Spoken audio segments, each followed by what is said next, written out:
سلام دوستان، خیلی خوش اومدید به کانال یوتیوب من. اگر از ویدیو خوشت اومد دکمه سابسکرایب و فشار بده و بیا تو کانالم. امروز میخوام رنگ های نمای ساختمون یا همون فاساد فاربه ها رو بهتون معرفی کنم. شماره 1 آوسن فاربه. پوششش خیلی خوبه، جوری که همه نقاشا کار باهاش دوست دارن. در برابر تغییر آب و هوا هم خیلی مقاومه. قیمت 10 لیتر این محصول 26 یورو هست.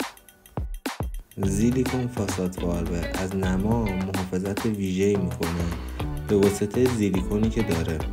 همچنین در برابر تغییر آب و هوا خیلی مقاومه و جلوگیری میکنه از جلبک‌ها و قارچ‌ها که این توانایی میتونه یه گزینه مناسب باشه برای خونه‌هایی که نزدیک دریا یا در رطوبت بالا هست. قیمت این محصول 85 یورو و 85 سنت هست. فاسادن پلوس تنوع رنگ فراوانی داره.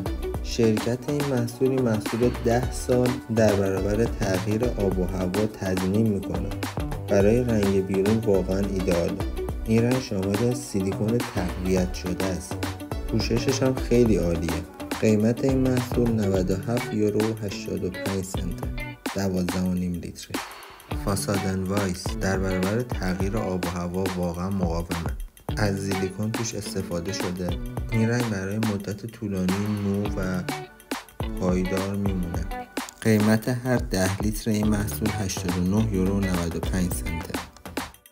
این یه رنگ خاصه برای شرایط آب و هوایی معمولیه، ولی نکتهش چیه؟ پر کننده ترکاست، یعنی تا حدودی ترکای کارتو میگیره. پوششش هم خیلی بالاست. قیمت 10 لیتر این محصول 43 یورو و 95 سنت. مرسی که تا اینجا ویدیو همراه من بودید. اگه از ویدیو خوشت اومد لایکش کن و یه سری به کانال من بزن. بهترینا رو براتون آرزو دارم.